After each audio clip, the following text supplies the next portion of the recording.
ಇದು ಈಶಾವಾಸ್ಯ ಶ್ರೀಮದ್ ವಾಲ್ಮೀಕಿ ರಾಮಾಯಣ ಕೇಳಿ ಪ್ರತಿದಿನ.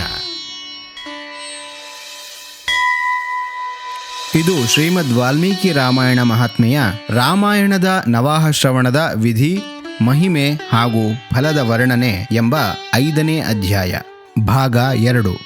ವ್ರತಸ್ಥನಾದ ಪುರುಷನು ಆವಾಹನ, ಆಸನ, ಗಂಧ, ಪುಷ್ಪಾದಿ ಉಪಚಾರಗಳಿಂದ ಓಂ ನಮೋ ನಾರಾಯಣಾಯ ಈ ಮಂತ್ರದಿಂದ ಭಕ್ತಿ ಪಾರಾಯಣನಾಗಿ ಪೂಜಿಸಬೇಕು. ಸಮಸ್ತ ಪಾಪಗಳ ನಿವೃತ್ತಿಗಾಗಿ ತನ್ನ ಶಕ್ತಿಗನುಸಾರ ಒಮ್ಮೆ 2 ಬಾರಿ ಅಥವಾ 3 ಬಾರಿ ಪ್ರಯತ್ನಪೂರ್ವಕ ಹೋಮ ಮಾಡಬೇಕು. ಹೀಗೆ ಮನಸ್ಸು ಇಂದ್ರಿಯಗಳನ್ನು ನಿಗ್ರಹಿಸಿ ರಾಮಾಯಣ ವಿಧಿಯ ಅನುಷ್ಠಾನ ಮಾಡುವವನು ಭಗವಂತ ಶ್ರೀ ವಿಷ್ಣುವಿನ ಧಾಮಕ್ಕೆ ಹೋಗುತ್ತಾನೆ.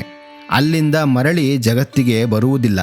ರಾಮಾಯಣ ಸಂಬಂಧಿ ವ್ರತವನ್ನು ಧರಿಸುವ ಧರ್ಮಾತ್ಮ ಶ್ರೇಷ್ಠ ಪುರುಷನು ಚಾಂಡಾಲ ಹಾಗೂ ಪತಿತ ಮನುಷ್ಯರನ್ನು ತನ್ನ ಅನ್ನ ವಸ್ತ್ರಾದಿಗಳಿಂದಲೂ ಸತ್ಕರಿಸಬಾರದು. ನಾಸ್ತಿಕನು, ಧರ್ಮ ಮೇರೆಯನ್ನು ಮೀರಿದವನು, ಪರನಿಂದಕನು, ಚಾಡಿಕೋರನು ಆದವನನ್ನು ರಾಮಾಯಣ ವ್ರತಧಾರಿಯು ಮಾತಿನಿಂದಲೂ ಕೂಡ ಆದರಿಸಬಾರದು. ಪರಪುರುಷನ ಸಮಾಗಮದಿಂದ ಹುಟ್ಟಿದ ಜಾರಪುತ್ರನನ್ನು ಕುಂಡ ಎಂದು ಹೇಳುತ್ತಾರೆ.